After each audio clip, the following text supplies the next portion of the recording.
Hello everyone, welcome back to my channel presented by Sameer Shakir for specifically for ISC Physical Education Board Examination।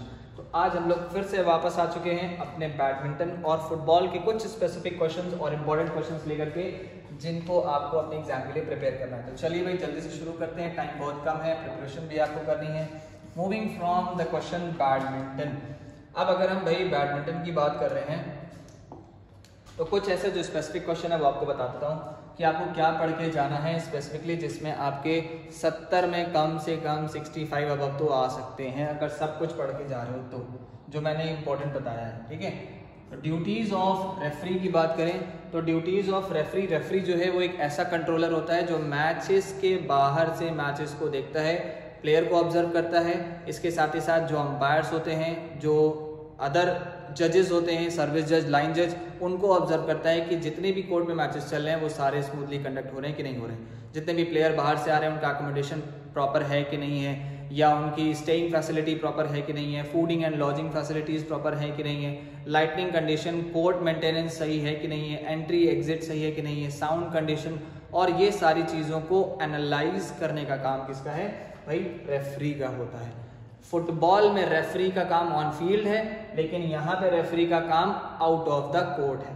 ठीक, फिर कुछ duties umpire की बात कर लें तो अंपायर वो पर्सन होता है, he is sitting on the top of the chair to conduct the match. इसकी मेन ड्यूटी क्या है? To conduct the particular match on court, this is the main duty of umpire. इसके अलावा बहुत सारी होती हैं कि टीवी सिग्नल्स पे रिप्ले करना है, जो इसका स्कोर है वो उसको रिपीट करना है, मतलब बताना है, साउंडली लाउड बताना है, राइट। जो पॉइंट्स होते हैं उन पॉइंट्स को टैली करना है और स्कोर शीट पे चढ़ाना है, प्लेयर को एक दूसरे से इंट्रोड्यूस कराना है, proper conduct of a match कराना है, smooth conduction of a match कराना है। ये सारी ड्यूटीज जो हैं वो किसकी है भाई? अंपायर की है। फॉल्ट वगैरह देने का काम रिसीविंग से रिलेटेड, या ड्यूरिंग द रैली जब मैच खत्म हो रहा हो या पॉइंट खत्म हो रहा हो तो डिसीजन देने का काम किसका है? सब अंपायर का है। लाइन जजेस का काम देखो भाई, आंसर वर्ड में ही लिखा है, किसके लिए होते हैं? लाइन को ऑब्जर्व करने के लिए। So whether the shuttle is moving in और आउट, देखो दो सिग्नल स्पेसिफिक हैं, एक हाथ बढ़ाया तो this is a signal for in, और हाथ खोल दिए तो this is a signal for out. ये तो हो गए भाई लाइन के बेसिक सिग्नल्स। फिर इसके बाद अगर कोई लाइन जज सिग्नल नहीं देख पाता है तो वो बोलता है अनसाइटेड, मतलब अपने दोनों हाथ अपनी आंखों के ऊपर रख देगा और कुछ बोलेगा नहीं, दिस इज कॉल्ड एज अनसाइटेड। तो ये मेन सिग्नल किसके होते हैं? लाइन जज के। इनकी शटल को इन और आउट देने की ड्यूटी यही होगी। आगे चले भाई, कुछ नेशनल टूर्नामेंट्स की बात करें। पिछले साल इंटरनेशनल टूर्नामेंट्स पूछा गया था, इस साल उम्मीद है कि कुछ नेशनल पूछ ले। तो कौन कौन से हैं? India Open, PBL, premier badminton league, ठीक है, सैयद मोदी, ये सब चीज़ें क्या है हमारे लिए कुछ इंडिया में होने वाले टूर्नामेंट्स हैं। सैयद मोदी में हालांकि इंटरनेशनल प्लेयर्स भी आते हैं, बट ये हमारे इंडिया में होने वाले चैंपियनशिप्स होती हैं। ठीक है, नेक्स्ट आते हैं diagram of a shuttle and racket. इसकी प्रिपरेशन भाई ज़रूर कर लेना, डायग्राम में स्पेसिफिकेशन ज़रूर पढ़ के जाना। बैडमिंटन कोर्ट तो नॉर्मली सबको पता है, एक रेक्टेंगुलर फील्ड में बनाया जाता है, और उस बैडमिंटन कोर्ट की क्या स्पेसिफिकेशंस हैं, यानी कि सिंगल्स की और डबल्स की, वो इजी है, वो आप पढ़ चुके होंगे। लेकिन जो थोड़ा सा टिपिकल होता है डायग्राम बनाना, वो होता है शटल और रैकेट का, तो इसके बारे में अच्छे से स्पेसिफिकेशन पढ़ के जाना। Any 5 conditions of let and fault. Let का मतलब होता है when there is a restart of a rally, this is called as a let. तो लेट की कम से कम 5 कंडीशन आपको आनी चाहिए, और फॉल्ट की 50 कंडीशन होती है, जिसमें से आपको 5 कम से कम पता होनी चाहिए। फॉल्ट का मतलब होता है कि जहां पर कोई प्लेयर, रिसीवर या सर्वर गलती कर रहा हो और उसका पॉइंट ऑपोजिट को मिल जाए, this is called as a fault. तो आपको इसकी कितनी कितनी कंडीशंस पढ़नी है? कम से कम 5 पढ़नी है और लिख करके आनी है। ठीक है भाई, आगे चलते हैं। नेक्स्ट है scoring system with interval and changes of hand. देखो इंटरनेशनल प्रॉपर मैचेस में जो स्कोरिंग सिस्टम होता है वो 3 सेट होते हैं 21 पॉइंट्स के, इसके बारे में जरूर ध्यान रखना। और 11 पॉइंट पर, कौन से पॉइंट पर? पॉइंट नंबर 11 पर होता है चेंज ऑफ एंड। ये कब होगा? ये ओनली इन थर्ड सेट होता है, लेकिन इसी 11 पॉइंट पर इंटरवल दिया जाता है अगर वो फर्स्ट और सेकंड मैच है तो। ठीक है, तो 3 सेट में अगर पहला और दूसरा है तो पहले और दूसरे सेट में आपको 11 पॉइंट पर इंटरवल मिलेगा, कितने सेकेंड्स का मिलेगा, इट इज ऑफ 60 सेकेंड्स। और अगर गलती से थर्ड सेट लग जाए, यानी कि एक मैच हम जीते एक मैच ओपोनेंट और थर्ड सेट लग गया अगर, तो थर्ड सेट में 11th पॉइंट पर चेंज ऑफ एंड्स होंगे और इंटरवल भी मिलेगा। ठीक है, एक मैच से दूसरे मैच में जाने पे जो टाइम पीरियड लगता है वो लगता है 2 मिनट का, यानी कि 120 सेकेंड्स का। तो ये कंप्लीट हो गया आपका स्कोरिंग सिस्टम के अंदर, ये बात ध्यान रखें। फिर नेक्स्ट कुछ स्पेसिफिक पढ़ के जाइएगा, grips of shuttle and racket. Racket के लिए बेसिकली आपको पढ़नी है 2 ग्रिप, एक होती है बैकहैंड ग्रिप, एक होती है फोरहैंड ग्रिप। तो फोरहैंड ग्रिप मतलब is a V shape grip, जिसको हम लोग शेक हैंड ग्रिप भी कहते हैं। जैसे कि ये रैकेट का हैंडल है और हमने इसको शेक हैंड ग्रिप के टाइप में ऐसे पकड़ लिया, this is called as a V grip. आप देख रहे होंगे इसको अगर हैंडल होल्ड कर रहे हैं तो हमें यहाँ पे क्या शेप बन रहा है, V shape, that is why it is called as a V shape grip और called as a forehand grip, right. इसके बाद अगर हम बात करते हैं नेक्स्ट बैकहैंड ग्रिप की, तो अपने थंब को इस हैंडल पे सामने की तरफ प्लेस कर देना, this is called as a thumb grip. होती 2 ग्रिप और हैं, एक होती पैन हैंडल, एक होती बिवेल। आप लिखोगे तो चलेगा, नहीं लिखोगे तो आईएससी के हिसाब से 2 ही ग्रिप लिख के एक्सप्लेन कर दोगे तो चलेगा। एक बात और ध्यान रखना, जब आप रैकेट की ग्रिप लिख रहे हो तो इसमें से शॉट कौन सी खेली जाती हैं वो जरूर मेंशन कर देना, 2-2 मेंशन कर दोगे पॉइंट्स मार्क्स मिल जाएंगे। नेक्स्ट आते हैं ग्रिप्स। ग्रिप्स किसकी हैं, ऑफ शटल की। तो शटल के लिए 3 तरीके की ग्रिप होती हैं। एक होता है बेस ग्रिप, यानी कि शटल का रबर कॉक जो नीचे लगा होता है उसको होल्ड करना है with the help of the thumb and the finger. फिर उसके ऊपर की जो जगह होती है जहां पर आपको क्या होल्ड करना है, शटल का बेस प्लस शटल के फेदर, दोनों ही आप ग्रिप कर रहे हो, this is called as a mid grip. और तीसरा होता है आउट ऑफ हैंड ग्रिप, इसको हम लोग बोलते हैं टिप ग्रिप, यानी कि हम फेदर के टिप से फेदर को पकड़ना। सपोज ये इसका फेदर है, इसका टिप है, हमने इसको इस तरह से पकड़ रखा है, this is called as a tip grip और called as a out of hand grip.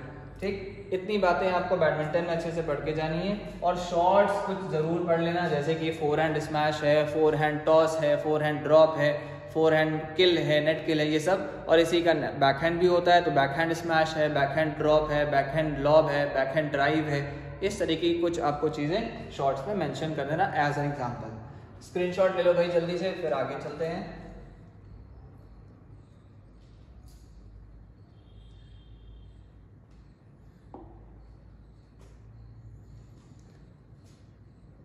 Football के कुछ क्वेश्चंस में आ जाए, तो फुटबॉल की अगर हम बात करते हैं, कुछ इंपॉर्टेंट क्वेश्चंस फुटबॉल के आपको पढ़ के जाने हैं, वो क्या क्या है। फुटबॉल की गोल किक, कॉर्नर किक और डायरेक्ट फ्री किक के बारे में इंपॉर्टेंट है, ये पढ़ के जाना। गोल किक तब मिलती है जब अटैकिंग टीम गलती करती है, कॉर्नर किक तब मिलता है जब डिफेंडिंग टीम गलती करती है। ठीक है, means this team is making an error, तो अपोजिट टीम को फायदा मिलेगा। तो ध्यान रखना, एजी वर्ड यूज करोगे तो अटैकिंग टीम गलती कर रही है तो गोल किक मिलेगा ओपोनेंट को। सीडी यूज करोगे तो जब हमारे लिए डिफेंडिंग टीम गलती कर रही है तो कॉर्नर किक मिलेगा ओपोनेंट टीम को। और इसके बाद बात करते हैं direct free kick.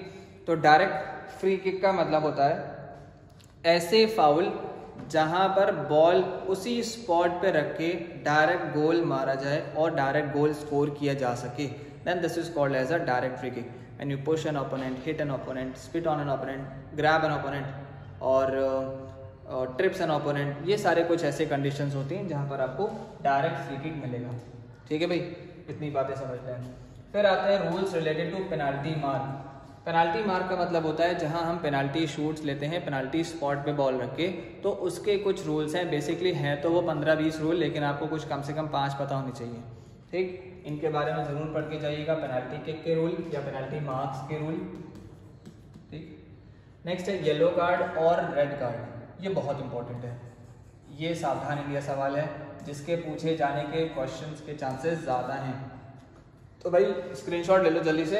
Yellow card कहाँ मिलता है? अगर कोई इंटेंशनली फाउलिंग हो, टाइम की ज़बरदस्ती वेस्टिंग हो, बर्बादी हो, डिसेंट बाय वर्ड और एक्शन, यानी कि आप कोई इम्प्रॉपर जेस्चर या कुछ ऐसे वर्ड बोल रहे हो जो हमारे लिए against the rule of football laws है, तो ये सब चीज़ों के हिसाब से आपको क्या मिलता है? Yellow card. Yellow card is called as a warning, delaying the start of play यानी कि आप शुरू करना भी टाइम लगा रहे हो, और अनस्पोर्टिंग बिहेवियर यानी कि आप सोशल एथिक्स आपके अंदर नहीं है, और उन एथिक्स के अलावा, उन सोशल क्वालिटीज के अलावा आप मैचेस को खेल रहे हो without the sporting behaviour, then in this condition it is a warning given by the referee, then this is called as a yellow card, warning card. ठीक, 2 येलो कार्ड मतलब 1 red card हो गया।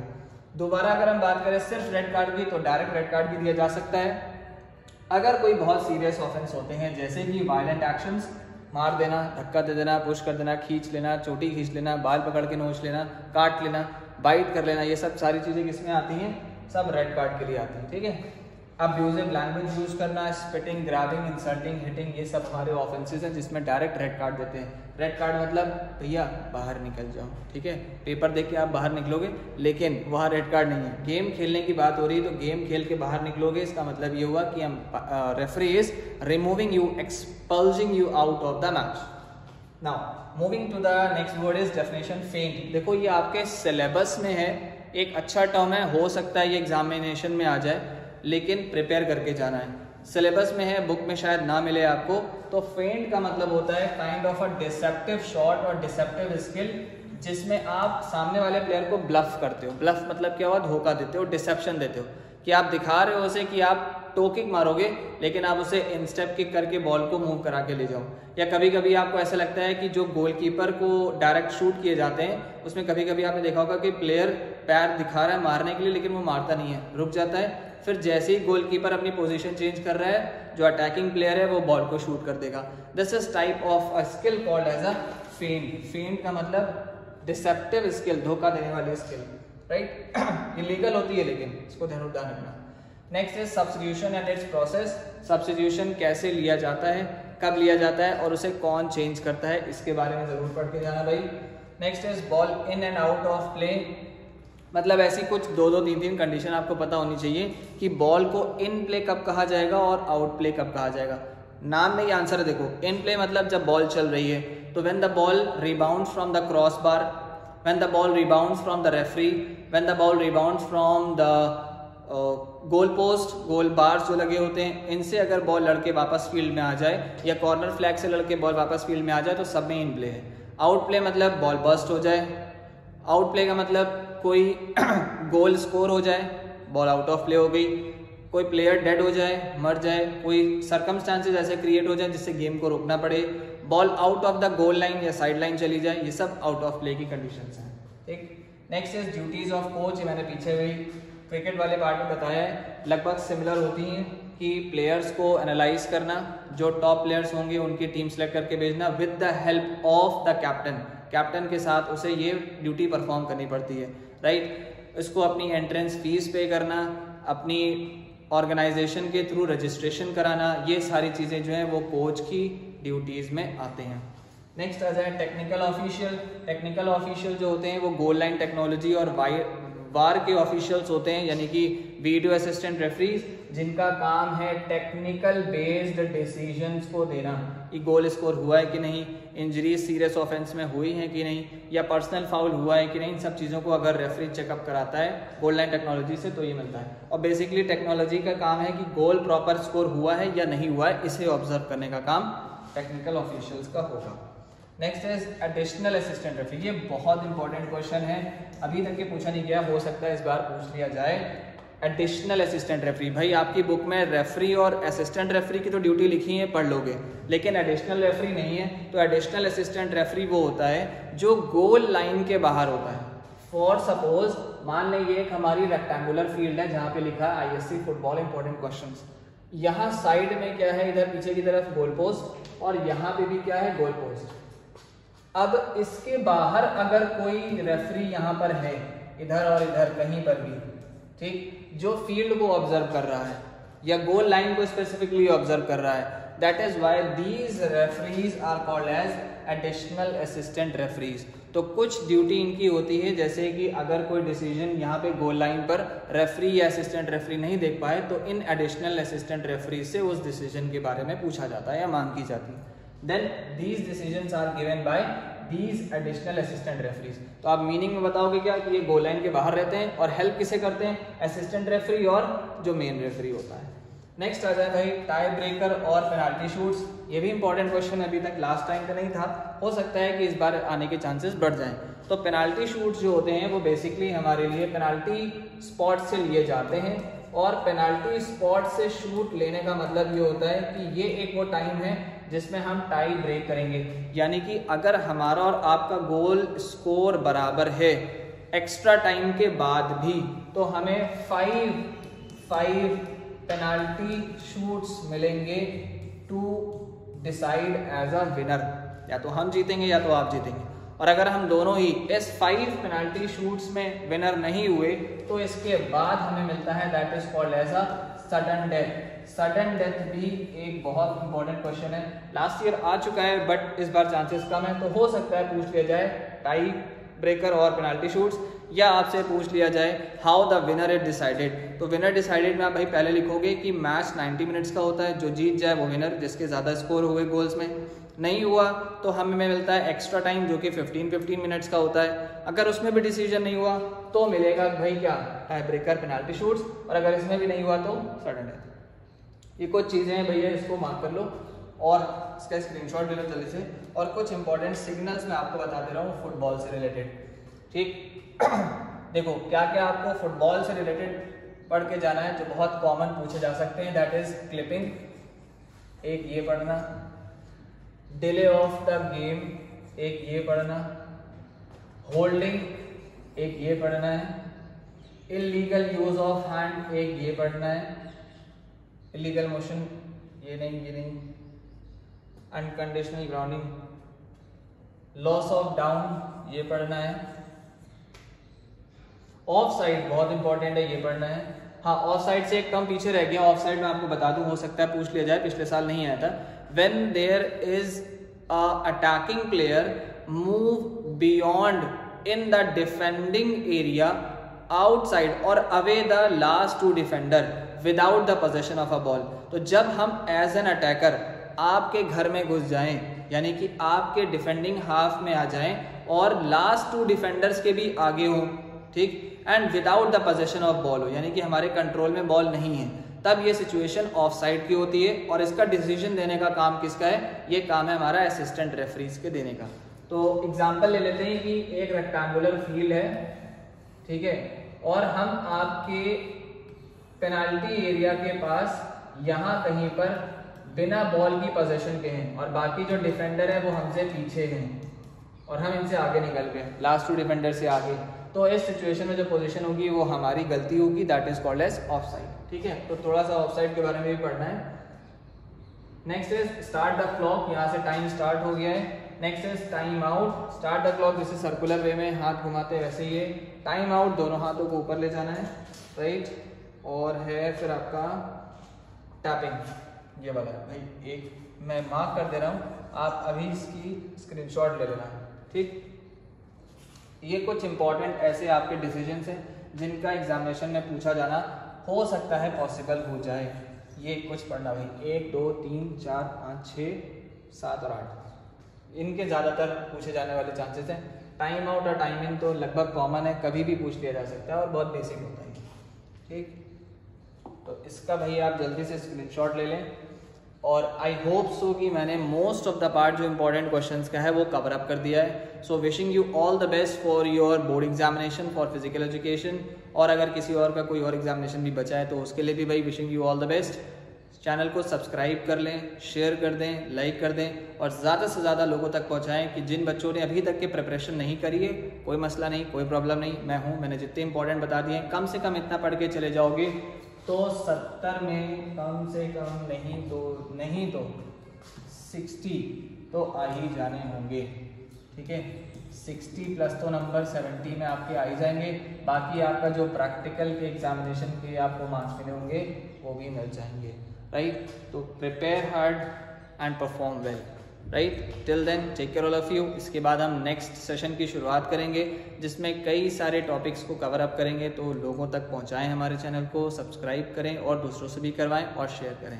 Till then take care all of you and wish you all the best.